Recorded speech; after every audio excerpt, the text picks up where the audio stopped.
Bien, hemos leído el pasaje de 2 Corintios 4, 3 al 6. Ese va a ser nuestro texto. Hemos dicho que la meta del Evangelio es la gloria de Dios.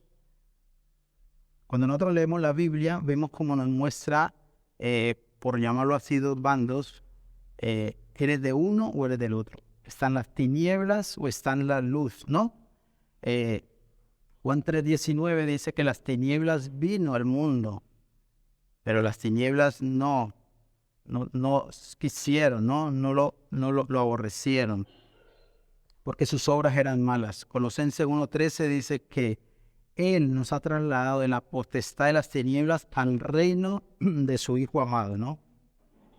Nosotros sabemos como cristianos, como creyentes, que la Biblia también nos enseña que debemos de vivir para la gloria de Dios, ¿no? 1 Corintios 10:31 dice así: pues coméis o bebéis o hacéis otra cosa, hacedlo todo para la gloria de Dios. Eso nos dice su palabra, dice Pablo, ¿no? Entonces, por otro lado, ese es un extremo. Por otro lado, el mismo Pablo en Romanos 3:23 dice que por cuanto todos pecaron y están destituidos de la gloria de Dios. Por un lado, Pablo dice que como creyentes debemos de vivir y dar la gloria a Dios en todo, absolutamente todo lo que hagamos. Pero luego en Romanos dice que por cuanto todos pecaron, están destituidos de la gloria de Dios. Si nosotros leemos antes de ese Romanos 3:23, vemos como Pablo hace un diagnóstico del hombre caído, ¿no? Romanos 3, del 10 al 12, y nos dice que, como está escrito, dice, no hay justo, lo hemos cantado, ¿no? No hay justo ni aún uno. Dice, no hay quien entienda, no hay quien busque a Dios. No hay quien busque a Dios, dice. Todos se desviaron, a una se desviaron. Y luego sigue, no hay quien haga lo bueno, no hay ni siquiera uno. Uno, dice la palabra, ¿no? Dice Pablo ahí. Entonces, Pablo, después de dar este diagnóstico, nosotros vemos cómo la Biblia, la palabra de Dios, muestra el estado, la naturaleza del hombre caído, ¿no?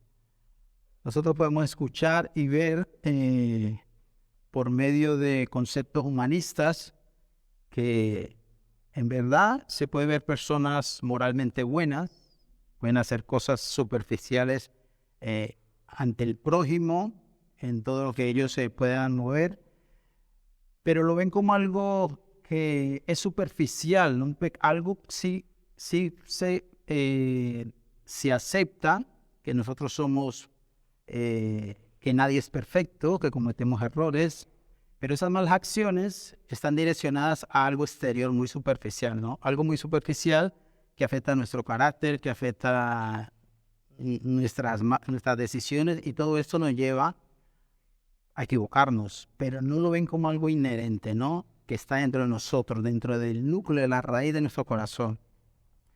Entonces lo ven como algo externo y que al fin y al cabo, pues, moralmente, terrenalmente, horizontalmente, se ven como personas buenas.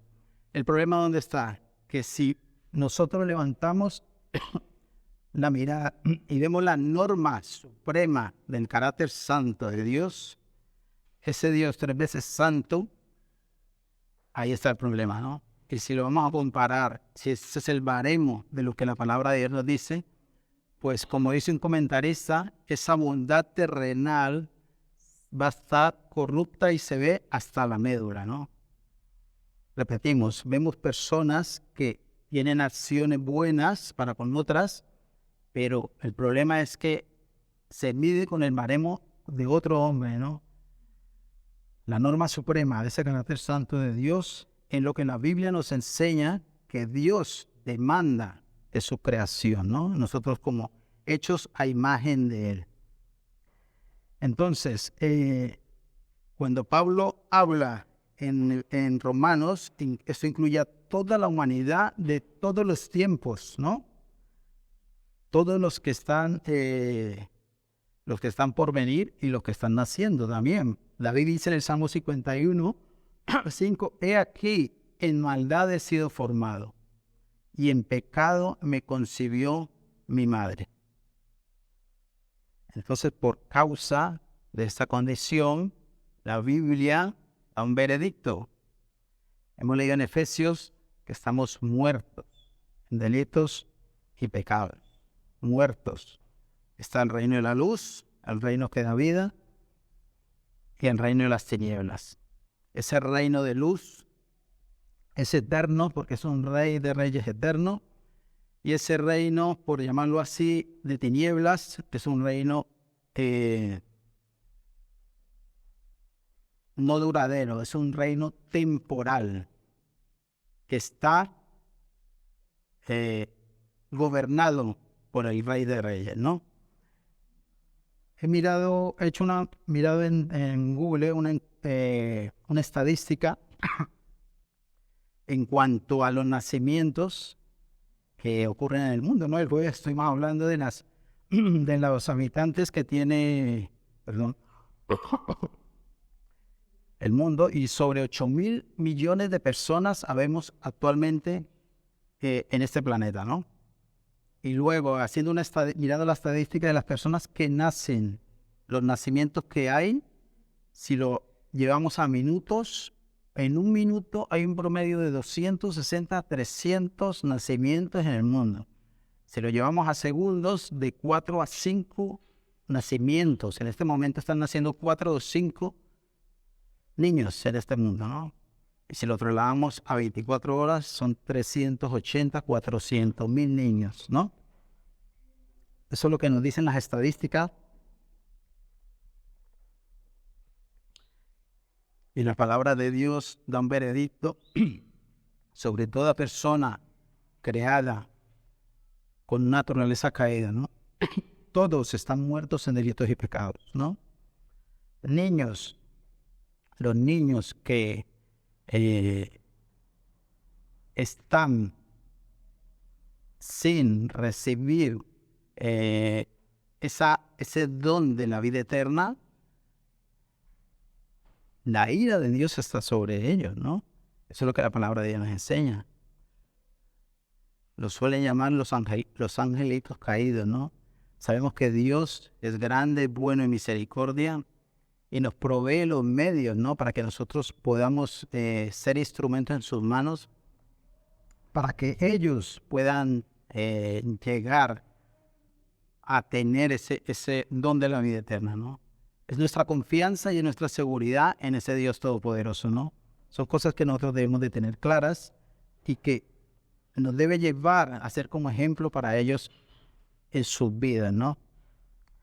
Así que la pregunta que nosotros deberíamos plantearnos hoy es: ¿cómo sabemos que estamos dando gloria a Dios en lo que hacemos? O, lo contrario, ¿cómo sabemos si estamos destituidos de la gloria de Dios? ¿No? ¿Qué evidencia interna debería haber en nosotros? Porque evidencias externas pueden haber muchas, y el hombre pecador también engaña, ¿no? También esconde cosas. Entonces, ¿qué evidencias internas debería haber en mí que me lleve a responder a esto, ¿no? Si damos la gloria al Señor o no. La Biblia nos llama a esto, a que nos examinemos, a que nos probemos, ¿no? Examinaos a vosotros mismos, probar si estamos en la fe, dice 2 Corintios 13:5. No basta con saber, tener conocimientos, no. Tenemos que nosotros probarnos si estamos en la fe, ¿no? Repetimos, hay dos bandos, el de las tinieblas y el de la luz. Vamos a leer nuevamente el texto que leímos en 2 Corintios 4, pero vamos a leerlo desde el versículo 1. 2 Corintios 4, versículo 1.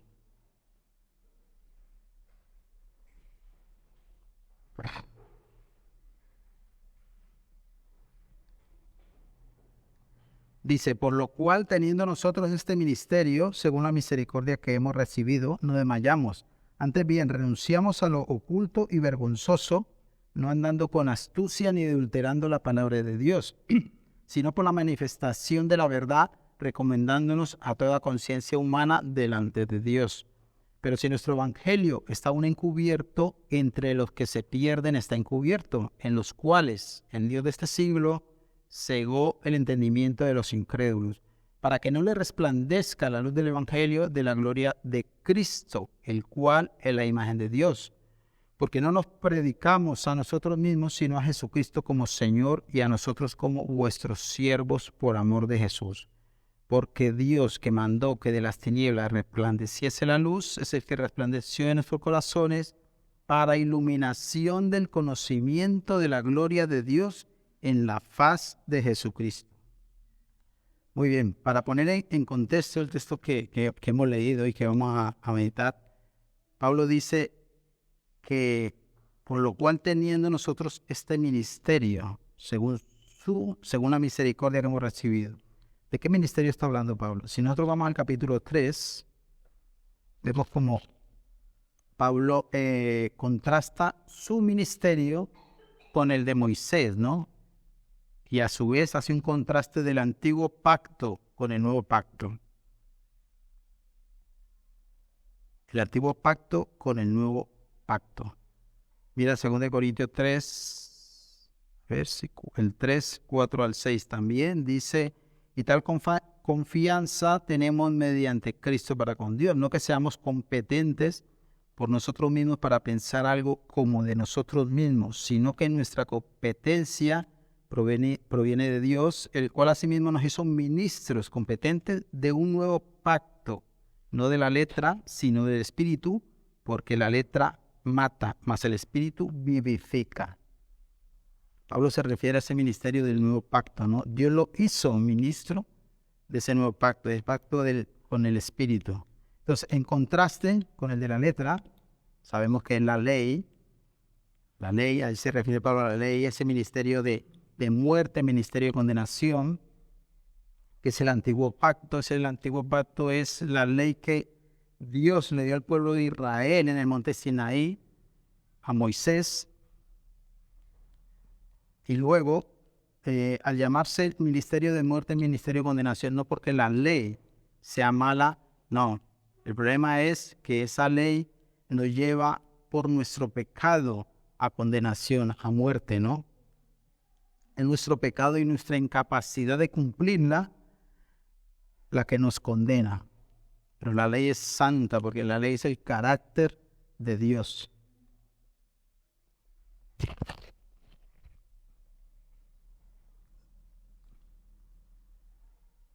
Entonces Pablo hace un contraste también de la gloria del antiguo pacto con la gloria del nuevo pacto. Vemos el verso 7 del capítulo 3.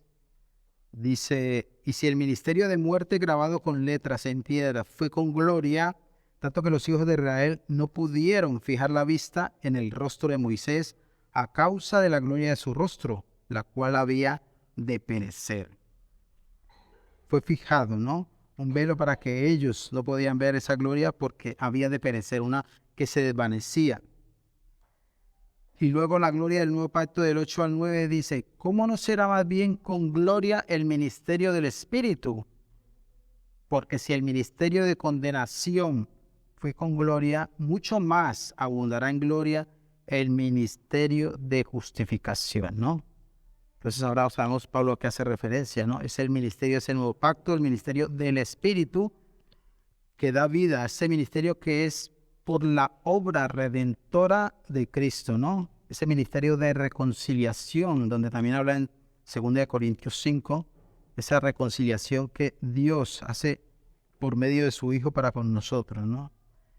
Entonces, dicho esto, vamos a tener el primer punto. Vemos como en el verso del 3 al 4, hay una ceguera espiritual innata, está arraigada y voluntaria en el incrédulo, ¿no?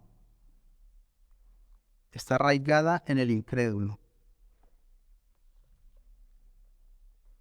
Dice el 3 y el 4 del pasaje de 2 Corintios 4, pero si nuestro evangelio está aún encubierto entre los que se pierden, está encubierto, en los cuales el Dios de este siglo cegó el entendimiento de los incrédulos para que no le resplandezca la luz del evangelio de la gloria de Cristo, el cual es la imagen de Dios.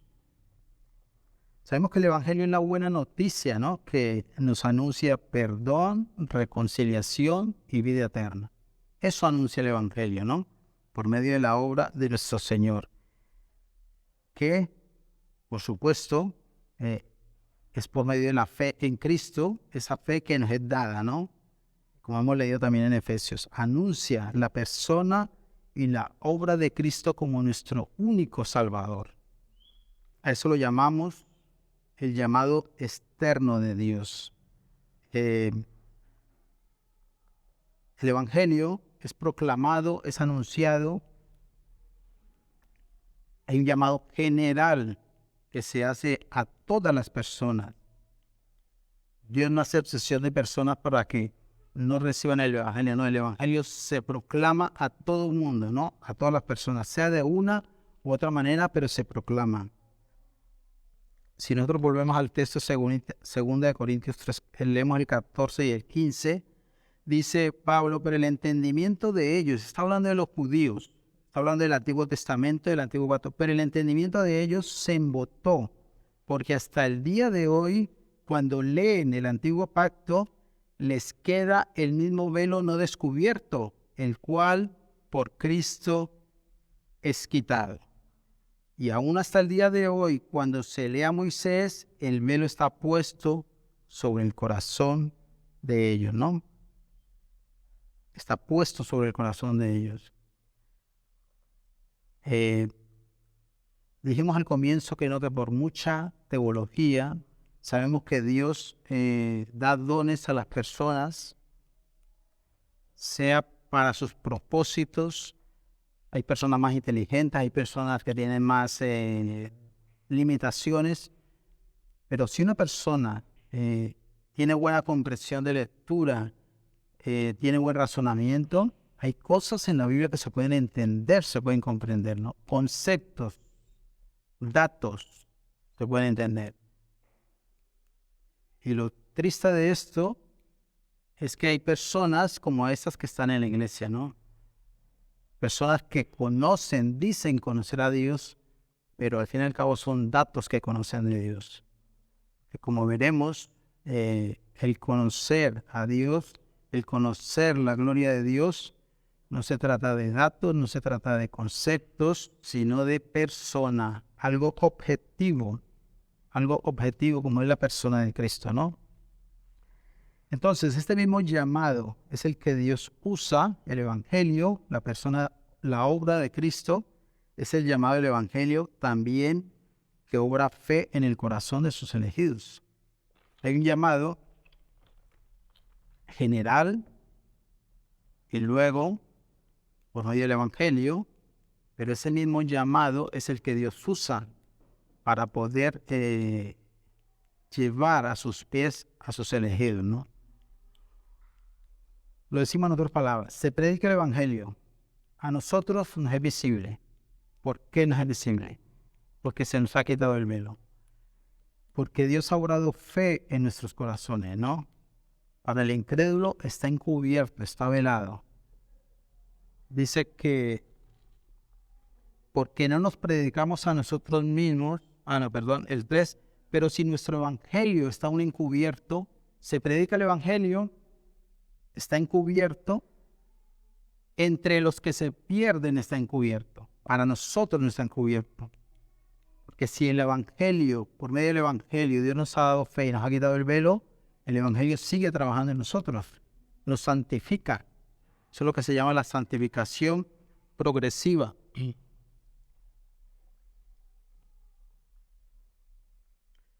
El Evangelio que salva es ese Evangelio que nos santifica, esa buena noticia. Entonces, Satanás, ¿cuál es el trabajo de Satanás? Pablo dice que cegó el entendimiento ¿de quién? De los incrédulos. Nosotros hemos visto al comienzo, hemos leído el diagnóstico que hace Pablo del ser humano, ¿no?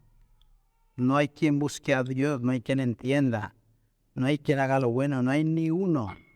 Entonces, Satanás lo que hace es hacer todo lo posible para que el incrédulo permanezca en esta posición. Ese es su trabajo, permanecer, hacer que las personas permanezcan en esta posición, arrastrar los que más pueda a ese abismo que le espera, ¿no? A esa condenación eterna. Entonces, también decir, porque nosotros dijimos que esta ceguera es innata y voluntaria. Satanás no fuerza la voluntad para mantener a las personas en incredulidad. No, eso es voluntario. ¿Por qué? Porque nacimos con esa naturaleza. Dice David, en pecado me concibió mi madre, ¿no? Nosotros vamos a Romanos, son pasajes que veremos, Romanos 1, del 18 al 21.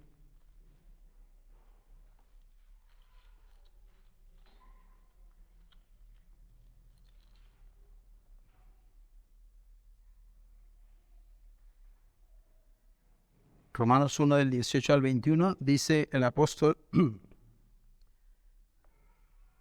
porque la ira de Dios se revela desde el cielo contra toda impiedad e injusticia de los hombres que detienen con injusticia la verdad. Porque lo que de Dios se conoce les es manifiesto, pues Dios se lo manifestó.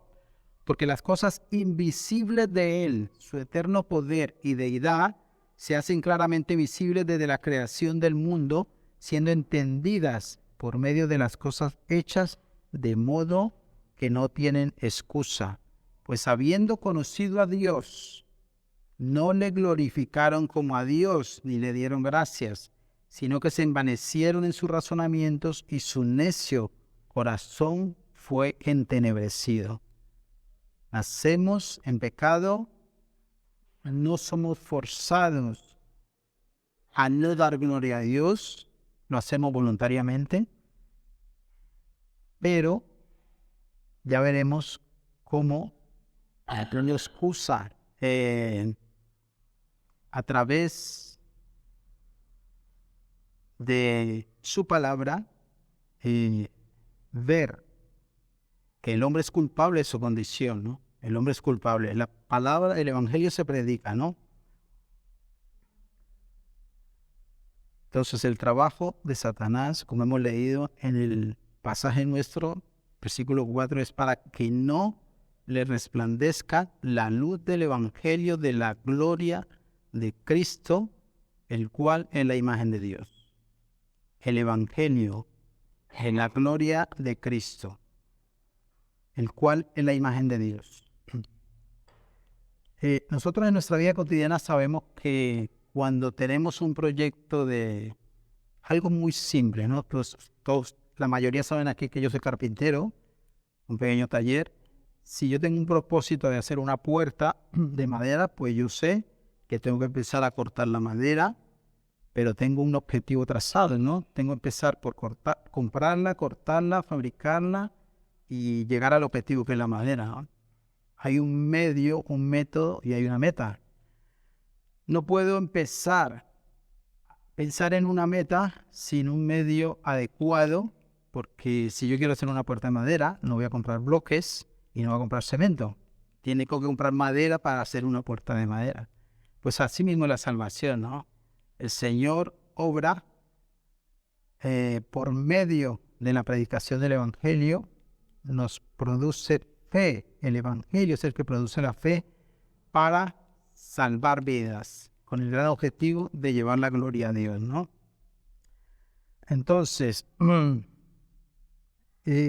son complementarios, ¿no? Tanto los medios como la meta. Necesitamos el uno y el otro.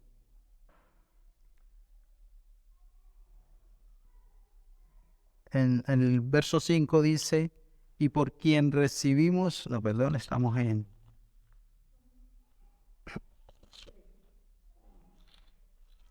verso 5.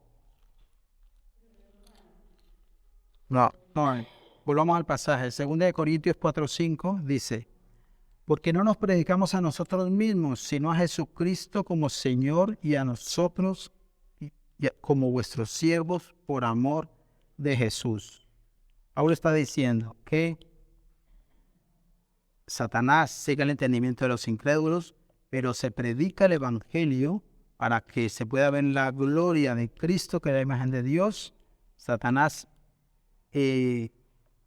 hace todo lo posible porque los incrédulos permanezcan en esta posición, pero Pablo dice que se predica el Evangelio. ¿Y por qué se predica el Evangelio? ¿Para qué se predica el Evangelio si Satanás enceguece, ¿no?, el entendimiento de los incrédulos? Pues lo responde en el verso 4. Dice, porque Dios, que mandó que de las tinieblas resplandeciese la luz, es el que resplandeció en nuestros corazones para iluminación de la gloria de Dios en la faz de Jesucristo. En la faz de Jesucristo, ¿no?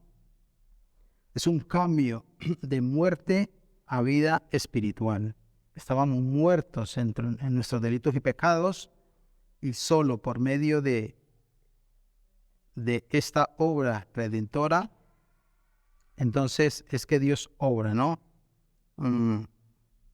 Solo Dios da vida espiritual, ¿no? Es una razón para no predicarnos a nosotros mismos, como lo dice el apóstol Pablo, como dice Pablo, porque Dios es el que da vida, ¿no? Cuando evangelizamos nosotros, hablamos mucho de eso, ¿no? Nos frustramos, parece que nos cansamos de hablar y hablar y hablar, y lo que escuchamos es negativas y adversidad ante el mensaje del Evangelio, ¿no? No, es nuestro trabajo, ¿no? Es nuestro trabajo que nosotros podamos, confiados en que solo Dios es el que obra esa fe, solo Dios es el que da vida, ¿no? Pablo asemeja la conversión a Cristo como la primera creación cuando Dios hizo la luz, ¿no? Nosotros leemos Génesis y dice, sea la luz. Nuestra mente puede llegar a imaginar a un ser superior en medio de un vacío, de un espacio. No hay espacio porque Dios no lo contiene ni el espacio ni el tiempo. Y solo con hablar, sea la luz. Eso es lo que nos dice la Biblia, la palabra, y lo creemos por fe. Lo creemos por fe, ¿no? Entonces, asimismo, en el Evangelio se nos revela la gloria de Dios, ¿no? Dios ilumina nuestros corazones para quitar esa ceguera que traemos de nuestro nacimiento, para poder ver la gloria de Dios, ¿no? Es la manera como Dios actúa, ¿no? Y esta nueva creación es una nueva vida espiritual que recibimos. ¿Y para qué nos da esta vida espiritual? ¿Y para qué nos capacita y para qué nos faculta? Pues para que podamos ver la gloria de Dios en la faz de Jesucristo, ¿no? Había algo que me contó mi esposa, no lo he mirado yo, por asemejar un poco a lo que puede ser esta realidad. Es que hay unos niños, bebés, 1 año, meses, que no podían ver, en un sentido, no podían ver, y les han fabricado una especie de unas gafas muy potentes para que ellos pudieran ver. Y entonces apenas los niños les ponen las gafas, su cara de sorprendidos, pues es evidente, ¿no? Apenas le ponen las gafas, hay una reacción que es después de lo que antes de que tenían las gafas, ¿no? Pues así mismo es algo que nosotros podemos experimentar cuando Dios obra por medio de la regeneración. No necesitamos que nadie nos cuente cómo es. Si tú lo has vivido, si tú lo has experimentado, eres hijo de Dios o hija de Dios, ¿no?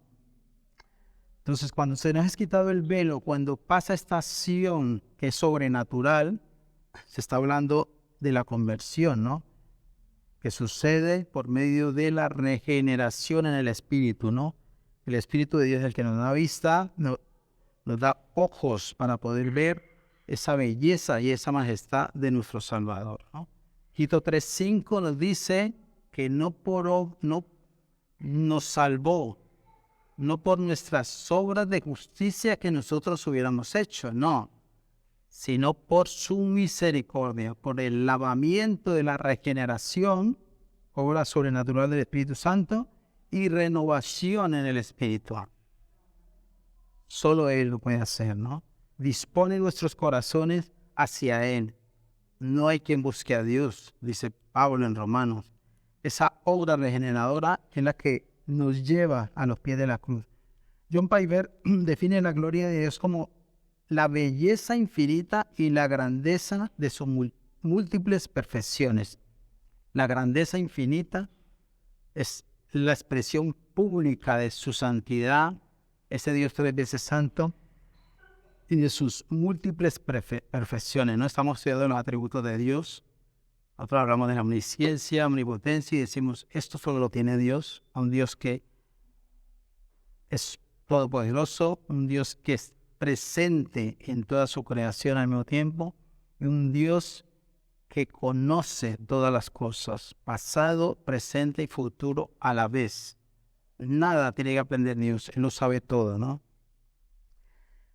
Entonces, esto que pasa en este momento cuando el Espíritu Santo nos regenera, es lo que se llama la conversión, como hemos dicho, es algo que nos transforma y sucede cuando nosotros apreciamos esa gloria de Dios, ¿no? Por eso la admiración en Jesús es lo que transforma al creyente, ¿no? En nosotros vernos indignos, en nosotros vernos pecadores, en nosotros ver a un Dios todopoderoso y majestuoso y que nos humille y nos postre a los pies de la cruz. Esto es ver parte de la gloria de Dios, porque la mayor expresión de la gloria de Dios es Jesús mismo, ¿no? Antes de nuestra conversión a Cristo, ¿qué era de nuestra vida? ¿A qué dábamos gloria, no? Especialmente a nuestro ego, ¿no? Somos ególatras, ¿no? Somos nuestro yo y dependíamos de idolatrar a nuestro ego, ¿no? Aquí mismo en 2 Corintios 3:18 dice que, bueno, no, esa gloria que vemos en esta conversión, esa gloria que nos transforma, algo instantáneo, pues esa misma gloria es la que nos lleva cada día a transformarnos, ¿no? Hemos dicho que esa gloria es la mayor manifestación de Dios, nuestro Señor y Salvador Jesucristo, en su Hijo la tenemos, ¿no? Juan nos dice en capítulo 1, versículo 1, en el principio era el verbo era con Dios y el verbo era Dios. Y si seguimos leyendo el 14, dice, aquel verbo fue hecho carne y habitó entre nosotros y vimos su gloria vimos, dice, como el unigénito del Padre, ¿no? Lleno de gracia y de verdad. Esa gloria que solo hay en Él, ¿no? Hebreos también nos dice, ¿no? Hebreos 1:3, después de decir que por medio de su Hijo ahora ha hablado, por el medio del cual Él es el resplandor de su gloria, en la misma sustancia, ¿no? Del ser, de la imagen de Dios, ¿no? Nosotros sabemos, Pablo dice en 2 Corintios 3:18, por tanto, nosotros todos, mirando a cara descubierta como un espejo, la gloria del Señor, somos transformados de gloria en gloria en la misma imagen como por el Espíritu del Señor. El Espíritu es el que nos transforma. Si no se ha deslumbrado esa gloria del Señor, si no te ves pecador, si no te ves pecadora, si no ves tu necesidad, si no has visto por primera vez tu necesidad de un Salvador en tu vida, pues esa gloria nunca ha habido en tu vida y no puede ser transformada. Necesitas que el Señor te muestre esa gloria y te lleve a los pies de la cruz, reconocer que eres pecador, o que eres pecadora. ¿Y cuál es la gloria que Pablo dice? Gloria en gloria. Pues si hemos dicho que la mayor manifestación de gloria de nuestro Señor Jesús, vamos a Filipenses 2. Filipenses 2 nos dice,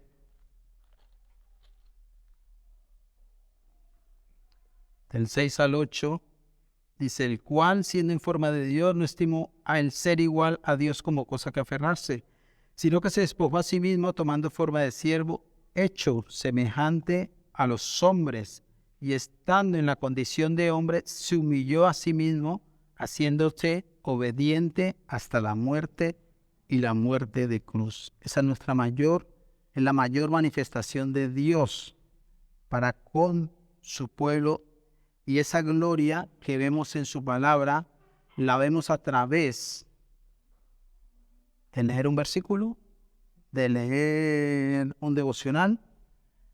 Nosotros hemos hablado de que la palabra de Dios es una historia redentora. Génesis, Apocalipsis nos muestra a lo largo de la historia lo que Dios ha hecho, está haciendo y seguirá haciendo hasta el día de nuestro Señor, ¿no?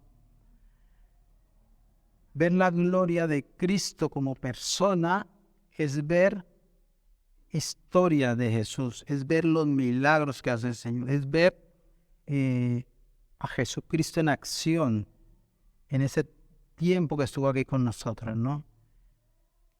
Si recordamos en eso, cuando Moisés le pide al Señor que le muestre su gloria, lo único que ve del Señor es sus espaldas.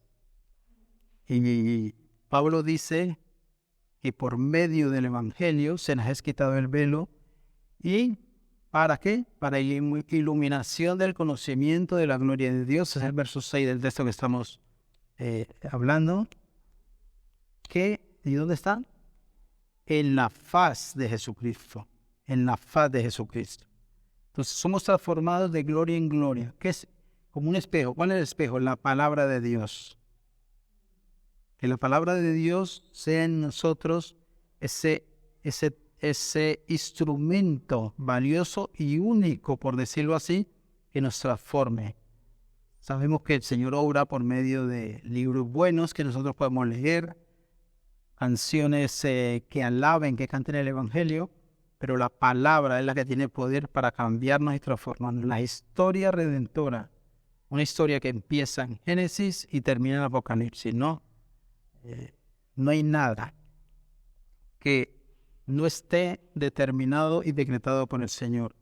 Un libro escrito en 1500 años por 40 autores en todas las épocas.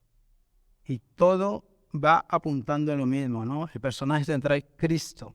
El clima de la historia redentora, la cruz del Calvario, ¿no? Entonces, ese punto de nosotros poder ser transformados de gloria en gloria es a través de la palabra, yendo a ella, leyendo textos completos y que nos lleven a meditar y a conocer más a nuestro Señor, ¿no? Eso es lo que hace la palabra de Dios. Nosotros como creyentes sabemos que por la palabra de Dios, repito, si hemos visto esa gloria de Dios por su gracia y misericordia, seremos transformados de gloria en gloria, ¿no? Ahora, las personas con la pregunta que hicimos al comienzo, ¿no? ¿Cómo sabemos si estamos dando gloria a Dios en todo lo que hacemos? ¿O cómo sabemos si estamos destituidos de la gloria de Dios? Porque Dios demanda una justicia y esa justicia sigue vigente. Esa justicia de cumplir esa ley de Dios. Somos incapaces, hay incapacidad en el hombre caído de poder cumplir, porque todos los días pecamos, ¿no? ¿Qué tuvo que hacer Dios? Como hemos leído en Filipenses, ¿qué nos dice el Evangelio? El Evangelio nos muestra la vida, la muerte, la resurrección y la ascensión de nuestro Señor Jesucristo.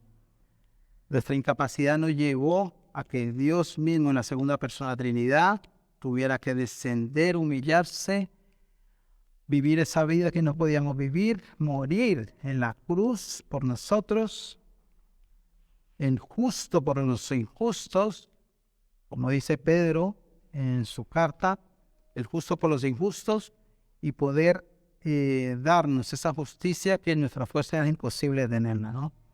Hemos hecho justicia porque a Él se le hizo pecado, ¿no?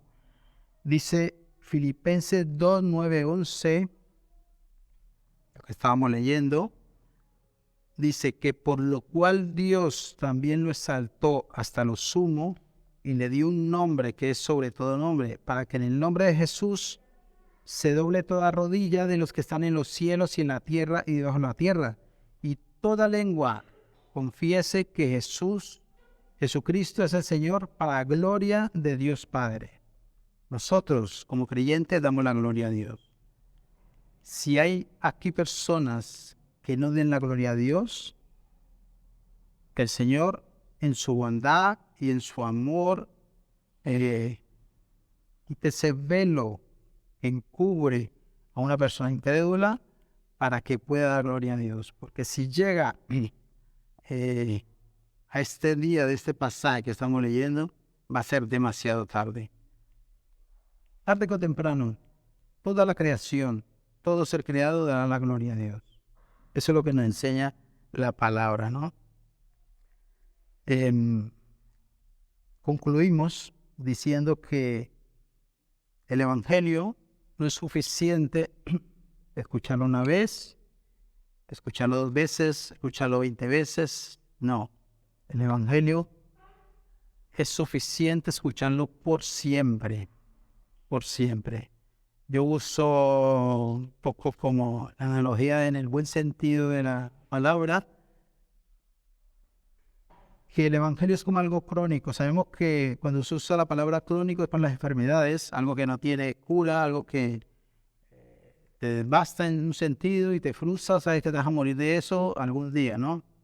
El Evangelio es crónico. ¿Por qué?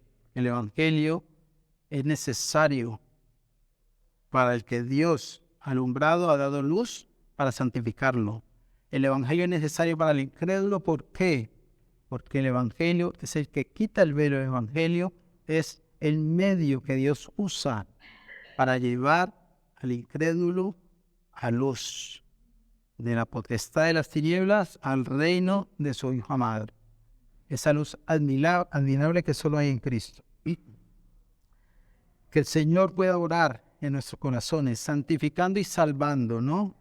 Sabemos que como consuelo, como aliento para nosotros, Juan en su carta, 1 Juan 3:2,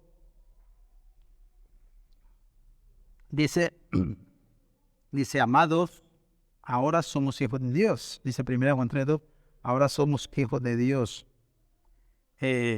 No se ha manifestado lo que hemos de ser.